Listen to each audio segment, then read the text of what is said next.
My husband stood on stage before 300 people, holding a microphone as the crowd applauded. He was telling a powerful story about a dangerous mission in Helmand Province. Darkness, heavy fire, and the tactical decisions that saved 6 trapped Marines. But there was one problem. It was my story. I sat quietly at the back, gripping the edge of my chair. Richard thought I was just his quiet wife who would never challenge him. He was wrong. As he reached the most dramatic part of his speech, a tall retired Marine in dress uniform suddenly stood up. His chair scraped across the floor. He stared at Richard, then looked directly at me. "You didn't lead that extraction," he said. Reaper did. My name is Sarah Mitchell. I'm 34, and to most people I look like an ordinary woman who enjoys a quiet suburban life. But during my 2 tours in Afghanistan as an army captain, my unit knew me by one name: Reaper. I earned that call sign during missions where staying calm meant keeping people alive. Under heavy fire and chaos, I learned to make fast, precise decisions. After leaving the army, I never talked much about it. My silver star, combat badges, and old uniforms stayed locked away in my home office. I didn't need attention or praise for what I'd survived. Then there was Richard. We had been married for 5 years. He was a corporate manager who dreamed of moving into high society and politics. At first, he claimed to admire my military past. But over time, admiration became jealousy. He began telling small lies about my service. Then the stories became bigger. I ignored them because I thought he was simply trying to impress people. I never imagined he was collecting details about my past so he could eventually claim my achievements as his own. 6 months earlier, Richard decided to run for regional director. His campaign focused heavily on veterans, sacrifice, and military service.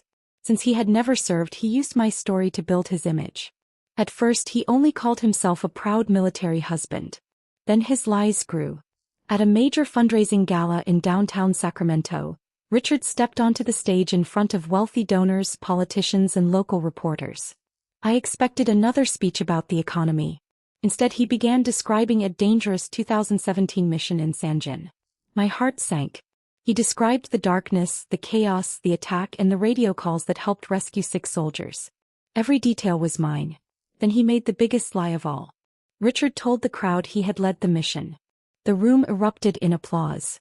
I sat there in disbelief as 300 people celebrated him for something he had never done. On the drive home, neither of us spoke.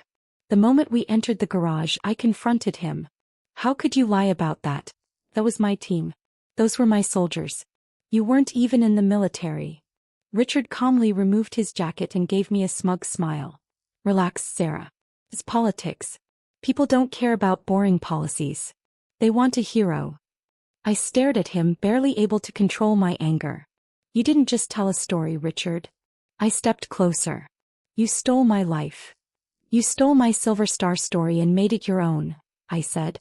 Richard stepped closer, his expression cold. "No one cares about a retired female veteran sitting quietly in the background," he replied. "You hid your story away. I'm giving it value.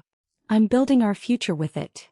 Then he looked at me and added, "Do you really want to destroy my career over your pride?"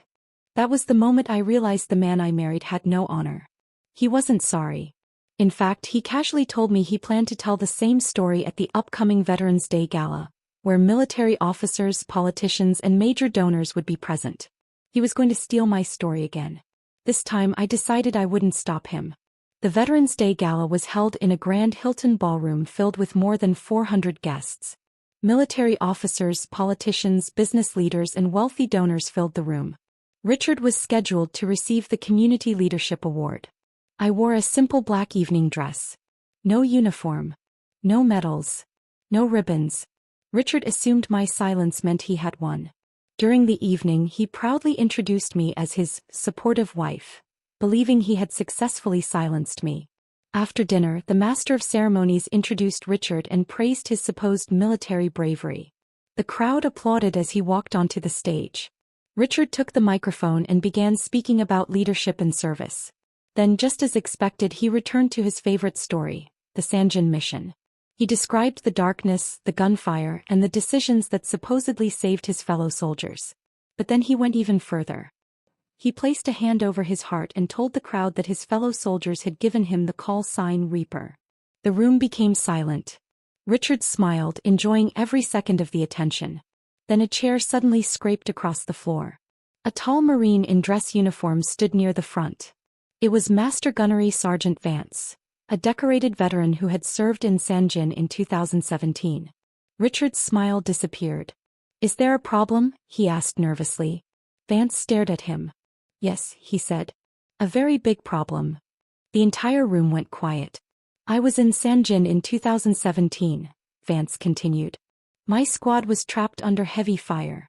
I remember the captain who coordinated the rescue and brought my men home." He looked directly at Richard. "And it wasn't you." Gasps spread through the ballroom. Richard's face turned pale. Then Vance walked away from the stage and stopped directly in front of my table. He stood at attention and gave me a sharp military salute. "The captain who saved my life was called Reaper," he announced. Then he pointed toward me. "And she's sitting right here." The ballroom exploded with whispers. Phones came out. Cameras started flashing. Donors and officials stared at Richard in disbelief. Richard grabbed the podium. "This is a misunderstanding," he stammered. "My wife and I worked as a team." "Stop lying," another veteran shouted from the crowd. Richard had nothing left to say. His entire image collapsed in front of everyone. Event organizers quickly removed him from the stage and ended the ceremony. By the next morning, footage of the confrontation had spread everywhere. His campaign dropped him. His corporate position was also placed under investigation after evidence of his deception and financial misconduct came to light. In less than a minute, the man who had built his reputation on my military service lost everything. Our divorce was quick. My legal team protected my personal assets and benefits, and Richard eventually left Sacramento, unable to face the public humiliation. But for me, this wasn't about revenge.